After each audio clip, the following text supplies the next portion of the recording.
Hello, listeners. Welcome back to TubTube podcast community and to the story of the Taiping Uprising, a revolution that spanned 14 years, cost millions of lives, and redefined the struggle for power in one of the world's oldest civilizations. But what led to this extraordinary conflict, and how did it all unravel? Let's dive in and uncover the full story of the Taiping Uprising. Introduction: The Taiping Uprising, a turning point in Chinese history. The Taiping Uprising, 1850 to 1864, was one of the largest and deadliest civil wars in world history, occurring in China during a critical period of the Qing Dynasty. The rebellion was not just a battle for control of the Chinese Empire, but also a struggle that fundamentally questioned the very nature of Chinese society, religion, and governance.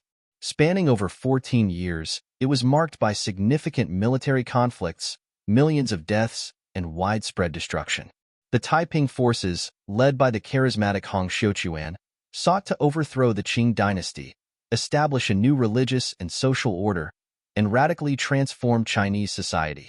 Despite its eventual failure, the uprising had long-lasting effects on Chinese history, contributing to the eventual downfall of the Qing Dynasty and inspiring future movements for political and social change.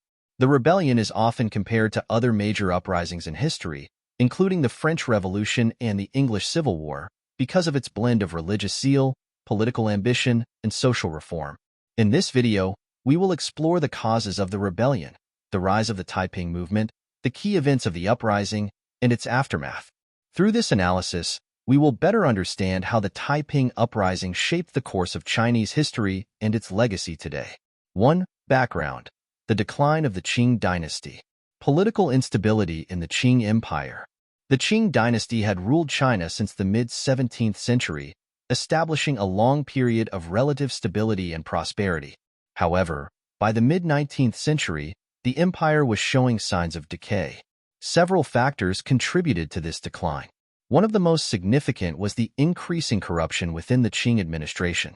The imperial court had become increasingly isolated and out of touch with the needs of the people. Bureaucrats and officials were often more concerned with personal gain than the welfare of the nation, leading to widespread corruption at all levels of government. As the empire's problems grew, the Qing government struggled to deal with multiple internal and external crises. One major issue was the economic strain caused by rapid population growth. The population of China had grown from approximately 200 million in the early 18th century to over 400 million by the mid-19th century. This rapid growth put immense pressure on agricultural land, resources, and infrastructure. Many peasants were pushed to the brink of starvation due to land shortages, rising taxes, and the inability of the government to provide sufficient relief. Failure to adapt to Western influence. The First Opium War, 1839 to 1842, was a turning point that exposed the weakness of the Qing Dynasty. The British, seeking to expand their trade in China, had introduced opium, which caused widespread addiction and social problems. The Qing government attempted to combat this by cracking down on the opium trade, leading to conflict with Britain. The resulting war ended in a humiliating defeat for China and forced the Qing government to sign the Treaty of Nanjing in 1842, which opened China to foreign influence and trade under Western terms. This created a sense of resentment and humiliation among many Chinese people, as it marked the beginning of the century of humiliation. The Treaty of Nanjing and subsequent treaties, known as the Unequal Treaties, further weakened the Qing Dynasty by granting extraterritorial rights to foreign powers and opening China to foreign trade, including the opium trade. These humiliations contributed to growing anti-Western sentiment and disillusionment with the Qing rulers, who were seen as unable to defend China's sovereignty. Social unrest and economic inequality. Social unrest in China had been simmering for decades before the Taiping Uprising. The Qing government was unable to address widespread economic inequality, especially in the countryside, where the majority of the population lived. The peasantry was burdened by high taxes, frequent natural disasters, and a lack of land. With the state's inability to address these issues, peasants turned to local bandit groups and rebel movements as outlets for their frustration. The government's failure to provide adequate responses to these grievances created a volatile environment that would later be exploited by the Taiping movement. Additionally, the The lack of a strong central authority in the Qing government allowed for widespread corruption and neglect. Local officials, who were supposed to ensure order and manage resources, often exploited their power for personal gain, further alienating the populace. The social fabric of Chinese society was beginning to fray, and it was within this context of disillusionment and unrest that Hong Xiuquan's Taiping movement found fertile ground. 2. The emergence of Hong Xiuquan, the Heavenly King. Hong Xiuquan's early life and religious awakening. Hong Xiuquan, the leader of the Taiping Uprising, was born in 1814 in Guangdong Province to a relatively poor family. As a young man, he attempted to pass the rigorous civil service exams, a prestigious and crucial path to upward mobility in Imperial China. However, Hong failed the exams multiple times, which deeply frustrated him. His inability to succeed in the examinations left him disillusioned with the Qing government and the established order. In the early 1830s, Hong experienced a series of religious visions that would change the course of his life. He encountered Christian missionary literature, which led him to believe he had been divinely chosen to overthrow the corrupt Qing rulers. Hong came to believe that he was the younger brother of Jesus Christ, sent to earth to purify China and establish a new, Christian kingdom. This radical interpretation of Christianity formed the basis of the Taiping ideology. Hong's visions and beliefs about his divine mission became central to his leadership. He began to gather followers who were also disillusioned with the Qing Dynasty and the social order. Hong presented himself as the Heavenly King, a divine ruler who would lead China to salvation. The founding of the Taiping Heavenly Kingdom. In 1851, Hong and his followers declared the establishment of the Taiping Heavenly Kingdom with its capital in Nanjing. This kingdom was not just a political entity, but a theocratic state built on Hong's interpretation of Christianity. The Taiping Kingdom had its own laws, military structure, and social policies that aimed to radically reform Chinese society. One of the key tenets of the Taiping movement was the rejection of Confucianism, Buddhism, and other traditional Chinese religious practices. Hong and his followers viewed these as forms of idolatry and corruption, believing that China needed a new, purer spiritual foundation. In their place, Hong promoted a blend of Christian ideas that focused on the worship of God and the belief in salvation through righteous living. The Taiping movement was not only a religious rebellion, but also a social revolution. Hong's followers sought to implement radical reforms, such as gender equality, communal land ownership, and the abolition of the Confucian hierarchical social order. Women were granted more rights in the Taiping Kingdom than in traditional Chinese society, and many served as soldiers, officials, and commanders. The social reforms, including the redistribution of land, were appealing to the impoverished peasants who made up the bulk of the Taiping army. The appeal of the Taiping movement. The Taiping movement gained widespread support, especially among disenfranchised peasants, many of whom were facing economic hardships and oppressive taxes. The promise of a better life, based on egalitarian principles and the vision of a prosperous society, resonated with the marginalized classes. Additionally, Hong Xiuquan's message of religious salvation gave many hope that their suffering could end in a higher, spiritual reward. At its height, the Taiping army numbered in the millions, making it one of the largest rebel forces in history. The movement also attracted people from different ethnic and cultural backgrounds, including Hakka communities, who were often oppressed by the Han majority. The Taiping army's size and organization made them a formidable threat to the Qing government. 3. The rise of the Taiping army, military success and expansion.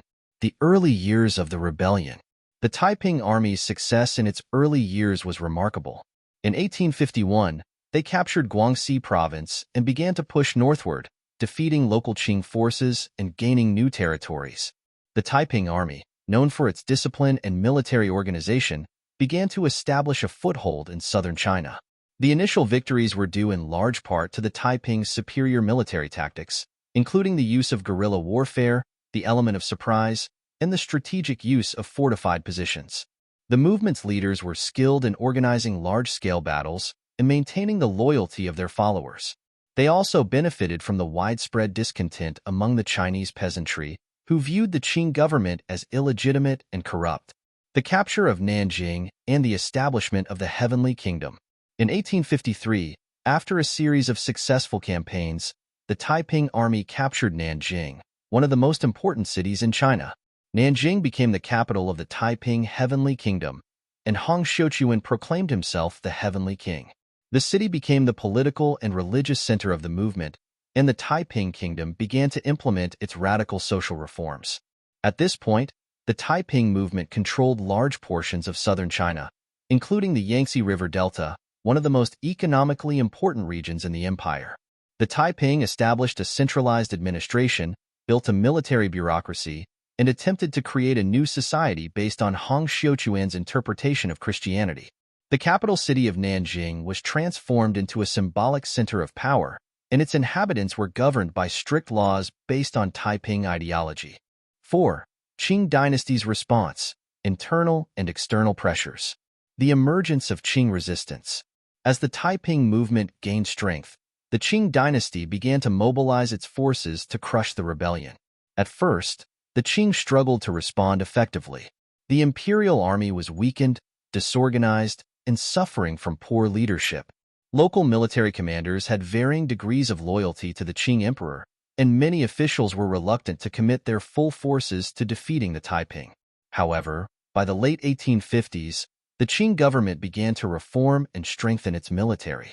In particular, the Qing hired foreign military advisors to help train and lead troops. One of the most significant developments in this effort was the creation of the ever-victorious army under Charles Gordon, a British officer who helped train Chinese soldiers in Western-style tactics. This army played a crucial role in the defeat of the Taiping forces. Western involvement and support for the Qing dynasty. The Taiping rebellion also attracted the attention of Western powers, especially Britain and France, who were concerned about the potential collapse of the Qing dynasty. These nations had significant economic interests in China, particularly in the trade of tea, silk, and opium. The prospect of a Taiping victory, which could lead to the collapse of the Qing and the disruption of foreign trade, was a serious concern for Western governments. As a result, Britain and France offered military assistance to the Qing government, providing advisors, weapons, and support for the ever-victorious army. This intervention significantly boosted the Qing military's capabilities and helped turn the tide of the war in favor of the imperial forces. 5. The decline and fall of the Taiping Kingdom. Internal struggles and factionalism. Despite its early successes, the Taiping Heavenly Kingdom began to show signs of internal decay. Hong Xiuquan's leadership, once charismatic and powerful, became more erratic. As the rebellion dragged on, Hong withdrew from public life, leaving the day-to-day operations of the kingdom to his generals. This led to factionalism, infighting, and corruption within the ranks. The kingdom's once disciplined military force began to suffer from poor leadership and dwindling morale. Moreover, the social reforms, which had initially attracted many followers, became difficult to implement effectively. As the war continued, resources became scarce, and the kingdom's ability to maintain its vast territories weakened. The fall of Nanjing and the end of the Taiping Kingdom. In 1864, after years of intense siege warfare, Qing forces, aided by foreign-trained Chinese soldiers, successfully recaptured Nanjing. Hong Xiuquan died shortly before the fall of the city, either from illness or suicide, and the Taiping forces disbanded. The rebellion, which had once controlled significant parts of southern China, was over. The collapse of the Taiping Kingdom marked the end of one of the most ambitious and devastating uprisings in Chinese history. However, the consequences of the rebellion would resonate for many years. 6. Aftermath and consequences. Massive loss of life. The death toll from the Taiping Uprising is staggering, with estimates ranging from 20 to 30 million people killed. This makes it one of the deadliest conflicts in history, surpassed only by the world wars in terms of human casualties. Most of the deaths were caused by battle, disease, and starvation, as the war disrupted agriculture, trade, and daily life in affected regions. Weakened Qing Dynasty. The Qing Dynasty, although it survived the Taiping Uprising, was left severely weakened. The rebellion exposed the inability of the imperial system to address the grievances of the population. The government's reliance on foreign military support further eroded its legitimacy, and it became clear that the Qing dynasty was unable to adapt to the rapidly changing political and social landscape. The dynasty would continue to face rebellions and challenges until its ultimate collapse in 1912. Social and religious change. Despite the failure of the Taiping movement, its ideals had a lasting impact on Chinese society. The rebellion introduced ideas of gender equality, social justice, and land reform, many of which would later be taken up by other reformers and revolutionaries. The influence of Christianity, as interpreted by the Taiping, also persisted in China, giving rise to Protestant movements and new religious ideas. 7. Legacy and conclusion. The Taiping Uprising was a major turning point in Chinese history. It revealed the weaknesses of the Qing Dynasty and played a key role in the social, political, and economic upheavals that would eventually lead to the fall of the imperial system in 1912. While the Taiping Heavenly Kingdom ultimately failed, its revolutionary ideas contributed to the shaping of modern Chinese identity. The uprising remains a powerful symbol of resistance, ambition, and the quest for a better future, and it continues to influence discussions about revolution, social change, and national identity in China today. And there you have it, the rise and fall of the Taiping Uprising, one of the most dramatic and catastrophic chapters in Chinese history. While the rebellion ultimately failed, its effects were felt for decades, reshaping China in ways that are still visible today. Thanks for listening to this podcast. New episodes are released every Monday through Friday, so be sure to subscribe and turn on notifications to never miss out. If you enjoyed today's episode, don't forget to like, share, and leave a review. I'd love to hear your thoughts. Stay awesome, and I'll see you in the next one.